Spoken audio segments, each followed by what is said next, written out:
వక్ఫ్ board bill రాత్రికి రాత్రి అన్ని పక్షాలు వ్యతిరేకించినాయి. నిజంగా ఒక బీజేపీ తప్ప ఈ దేశంలో ఉన్నటువంటి చిన్న చితక అన్ని పార్టీలు కూడా వ్యతిరేకించినప్పటికీ వాళ్ళు ఏకదంతంగా ఒకటే సైడ్ ఏకపక్షంగా ఈ బిల్లును అమలు చేశారు. నిజంగా ఇది ప్రజాస్వామ్యానికి వ్యతిరేకం. ఎందుకంటే ఈరోజు అంబానీ ఇల్లు ఏదైతే ఉందో ఈ వక్ఫ్ బోర్డులో సగం కంటే ఎక్కువ ఉన్నది. అది ఒక కేసు కూడా నడుస్తూ ఉంది. దాని నుంచి తప్పించడానికి అంటే ఈ యొక్క బీజేపీ ప్రభుత్వం ఏదైతే ఉందో కేంద్ర ప్రభుత్వంలో అంబానీ అదానీ వీళ్ళను కాపాడడానికి మాత్రమే పనిచేస్తుంది. ఈ భూములను పన్నంగా పెట్టేసి ఈరోజు వాళ్ళకు కేసుల నుంచి విముక్తి చేయడానికి వాళ్ళకు కొమ్ము గాయడానికి మాత్రమే బీజేపీ ప్రభుత్వం ఈ వక్ఫ్ బోర్డు బిల్లును తీసుకొచ్చింది. నిజంగా ఈ యొక్క వక్ఫ్ బోర్డు బిల్లు అనేది ఈ భూములు ప్రభుత్వం ఆధీనంలో ఉన్నాయి, ప్రభుత్వం ఆధీనంలోనే పనిచేస్తూ ఉన్నాయి. వక్ఫ్ బోర్డులన్నీ కూడా ఎక్కడ కూడా ప్రభుత్వానికి వ్యతిరేకంగా పనిచేసినట్టు లేదు. ఆ భూములు నిజంగా వాళ్లకు దాన ధర్మంగా వాళ్ళ పూర్వం వాళ్ళు ఇచ్చినటువంటి భూములు అండి. అవి గవర్నమెంట్ భూములు కాదు, అవి గవర్నమెంట్ ఇచ్చిన భూములు కాదు గుంజుకోవడానికి. ఎందుకు ఈరోజు వక్ఫ్ బోర్డు బిల్లు తీసుకురావాల్సి వచ్చింది? 11 సంవత్సరాలలో ఏ ఒక్క పేద ముస్లింనన్నా మీరు ఆదుకున్నారా?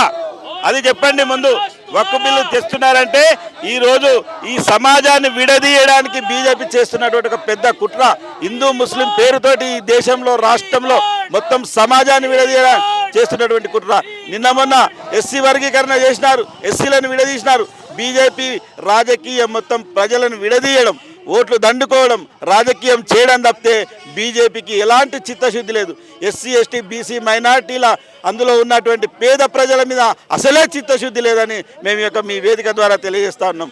వెంటనే వక్ఫ్ బోర్డు బిల్లును ఉపసంహరించుకొని బేషరతుగా ఈ యొక్క భారతదేశ సమాజం మొత్తానికి మీరు క్షమాపణ చెప్పాలని మీ యొక్క మీడియా ద్వారా మేము వేడుకుంటా ఉన్నాం. ఖచ్చితంగా ఏ ప్రభుత్వమైనా దేశంలో రాష్ట్రంలో ప్రజాభిప్రాయాన్ని గౌరవించాల్సిందే, ప్రజా ఉద్యమాన్ని గౌరవించాల్సిందే.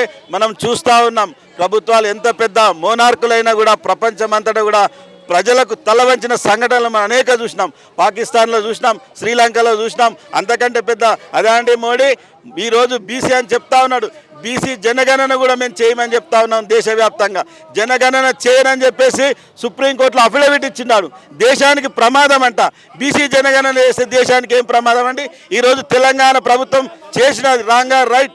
ఆ 42%ను మీరు వెంటనే నిజంగా చిత్తశుద్ధి ఉంటే బీసీల మీద మీరు వెంటనే బీసీ ప్రధాని అని నిరూపించుకోవడానికి ఈ యొక్క 42% రాష్ట్ర ప్రభుత్వం ప్రవేశపెట్టిన బిల్లును మీరు సెంట్రల్లో ఏకపక్షంగా వక్ఫ్ బోర్డు బిల్లును ఏ రకంగా చేసినారో దీన్ని కూడా ఆ రకంగా ఆమోదించి మరి చట్టసభల్లో ఆమోదింపజేసి అన్ని పార్టీలను ఒప్పించి మెప్పించి రాష్ట్రపతి యొక్క ఆమోదాన్ని కూడా తీసుకొని మరి 9th షెడ్యూల్లో మీరు పెట్టాలి. అప్పుడు బీసీ ప్రధానమంత్రి అని మేము బీసీ ప్రజలను నమ్ముతాం.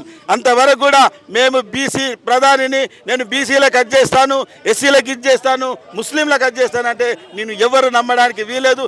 బీజేపీ ప్రభుత్వం ప్రజలందరినీ విడదీసి మతము రంగుతో, కులము రంగుతో, వర్గం రంగుతో ప్రజలందరినీ విడదీయడానికి కుట్రలు చేస్తుంది. దీన్ని మేము తీవ్రంగా ఖండిస్తూ ఉన్నాం. కాన్స్టిట్యూషన్నే మార్చాలి. వీళ్ళు కాన్స్టిట్యూషన్ మీద విశ్వాసం ఉన్న వాళ్ళు కాదు, స్వతంత్ర సంగ్రామంలో పాల్గొన్న వాళ్ళు కాదు. వీళ్ళ బాంబులు పెట్టి 2002 నుంచి 9 వరకు చేయించింది వాళ్ళే. ఆర్ఎస్ఎస్లోనే ఒక వింగ్ విన్నారు.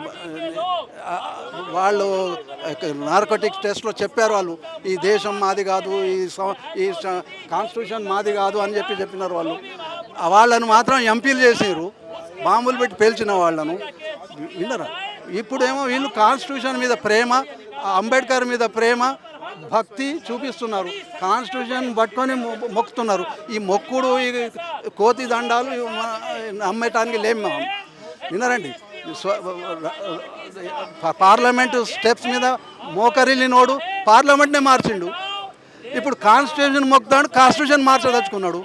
అంబేద్కర్ను పార్లమెంట్లో దూషిస్తారు, అంబేద్కర్ స్టాచ్యూను గోల్వాల్కర్ పక్కన పెట్టి పూజిస్తారు. ఇది ద్వంద్వ నీతి ప్రజలు చూస్తున్నారు, ప్రజలకు అర్థమవుతున్నది. ఇది ప్రజలను విభజించటానికి మొదలు ముస్లింను ఎన్నుకున్నారు. ముస్లిం ప్రాపర్టీస్ని కబళించి వాళ్ళ ఇండస్ట్రియలిస్టులను, వాళ్ళ మిత్రులను వాళ్ళకు అప్పచెప్పటానికి ఉన్నారు. డిఫెన్స్ ల్యాండ్ను అప్పచెప్పిన వాళ్ళు ఈ బోర్డ్ ల్యాండ్స్ అప్పజెప్పరని ఎట్లా భావిస్తాం చెప్పండి మీరు. ఇది కేవలం కుతంత్రం.